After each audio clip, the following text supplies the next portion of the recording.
Faites de l'istighfar une partie de votre quotidien.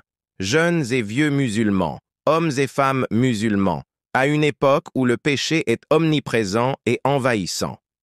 L'istighfar est source de protection contre le châtiment d'Allah, Rabbul Izzah. Nous avons reçu 2 protections contre le châtiment divin, 2 éléments derrière lesquels nous pouvons nous abriter et éloigner le châtiment d'Allah. Allah, Rabbul Izzah, dit: tant que le prophète sera parmi vous, je ne vous punirai pas. Le prophète, sallallahu alayhi wa sallam, est parti, mais sa sunna est avec nous. La deuxième protection est que tant que les croyants implorent le pardon, Allah ne les punira pas. Le seul salut qui reste est l'istighfar perpétuel. Selon Abu Huraira, qu'Allah soit satisfait de lui, le prophète, sallallahu alayhi wa sallam, a dit: par Allah, je demande pardon à Allah et je me repens auprès de lui plus de 70 fois par jour. Bukhari. Faites de l'istighfar une habitude, et Allah vous ouvrira toutes les portes du bien. À l'époque de Hassan al-Basri, un homme pieux et savant, un homme vint le voir et dit: Cher, j'ai des problèmes. Il n'y a pas de pluie dans notre pays. Hassan al-Basri lui répondit: augmente ta récitation de l'istighfar.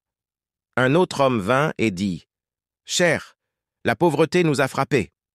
Hassan al-Basri répondit de la même manière: augmente ta récitation de l'istighfar. La troisième personne vint et dit: Cheikh, je ne peux pas avoir d'enfant. Et encore, il répondit: augmente ta récitation de l'istighfar. Ses étudiants, intrigués, lui demandèrent de pourquoi il donnait le même conseil à tout le monde. Hassan al-Basri répondit que cela venait du Coran. Implorez le pardon de votre Seigneur, car il est pardonneur. Il vous enverra des pluies abondantes, vous accordera des biens et des enfants, et fera pousser vos jardins. Parmi les savants du passé, l'un des plus célèbres est Ahmad ibn Hanbal, un imam reconnu pour sa droiture et son service à la religion. Malgré sa renommée, il voyageait incognito. Un jour, alors qu'il arrivait dans une ville inconnue, il essaya de dormir dans une mosquée, mais le garde l'enchassa. L'imam s'assit devant la porte de la mosquée, mais le garde le tira par les jambes jusque dans la rue. Un boulanger, témoin de la scène, invita Ahmad ibn Hanbal à dormir dans sa boulangerie.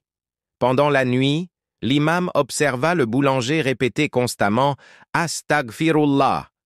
Curieux, il lui demanda depuis combien de temps il pratiquait cela et si cela avait des effets.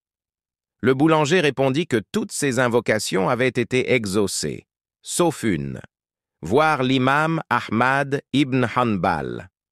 Le cheikh répondit alors: Allah m'a traîné jusqu'ici pour que ton invocation soit exaucée. Chers frères et sœurs, tournez-vous vers Allah, Rabbul Izzah. Wallahi, tous vos problèmes trouvent leur solution auprès de lui. Faites-lui confiance, et vous verrez sa miséricorde infinie.